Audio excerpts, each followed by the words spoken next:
شروع اللہ کے نام سے جو بڑا مہربان اور رحیم ہے۔ دوستو، اللہ سورۃ توبہ آیت نمبر 12 سے 14 تک فرماتا ہے، اور اگر یہ لوگ عہد کرنے کے بعد اپنے وعدوں کو توڑ دیں اور تمہارے دین اسلام پر طعن کریں تو سب سے پہلے کفر کے اماموں اور فساد کے سرغنوں سے لڑو، اور ان کا کوئی عہد قابل لحاظ نہ ہوگا، بس اس وقت خوب مارو تاکہ اپنی شرارت سے باز آئیں۔ کیا تم ان لوگوں سے بھی نہیں لڑو گے جنہوں نے اپنے وعدوں کو توڑا اور اس سے پہلے رسول کو مکہ سے نکالنے کا قصد کیا، اور تم سے ابتدا بھی انہوں نے کی تھی؟ تم پھر بھی کیا ان سے ڈرتے ہو؟ اللہ سے ڈرو تو زیادہ مناسب ہے اگر ایماندار ہو۔ ان سے خوب لڑو، خدا تمہارے ہاتھوں سے ان کو عذاب دے گا اور ان کو ذلیل کرے گا، اور تم کو ان پر فتح دے گا اور مسلمانوں کے سینوں کو ان کے جوش سے ٹھنڈا کرے گا۔ یعنی جو کچھ ہو رہا ہے اس کی ابتدا کس نے کی؟ کس نے مظلوموں کو جلا وطنی پر مجبور کیا، اور کون فوج لے کر ان پر حملہ آور ہوا؟ یہی لوگ تھے جو سب کچھ کرتے رہے۔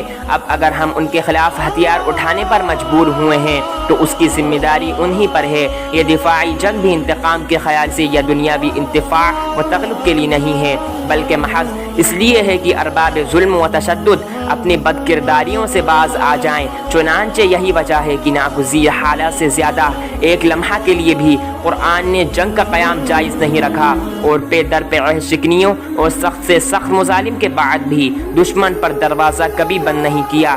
آخری آیت میں اللہ نے 6 باتیں فرمائی ہیں۔ تمہارے ہاتھوں میں عذاب کرے گا، وہ رسوا ہوں گے، تم فتح مند رہو گے، مومنوں کے دلوں میں اپنی مصیبتوں اور اندوہ کے جتنے دکھ ہیں سب دور ہو جائیں گے، ان کے دلوں کے جن نکل جائیں گے، جنہیں توبہ ملنی ہے وہ تائب ہوں گے۔ یہ تمام باتیں حرف بحرف پوری ہوئیں۔ مشرکین عرب کی ہستی ہمیشہ کے لیے مٹ گئی انہی مسلمانوں کے ہاتھوں جو 20 برس تک ان کے مظالم سہتے رہے تھے۔ ان کی قوت کا خاتمہ ہو گیا۔ ان کی رسوائی اس سے زیادہ کیا ہوگی کہ تاریخ کے صفحات پر ہمیشہ کے لیے ثبت ہو گئی۔ اور پھر مسلمانوں کے دلوں کو مظلومیت و بیچارگی کے ساری دکھوں سے کیسی شفائے کامل ملی کہ 25 برس کے اندر وہ قریش زمین کے سب سے اشرف و بہتر مخلوق تسلیم کیے گئے۔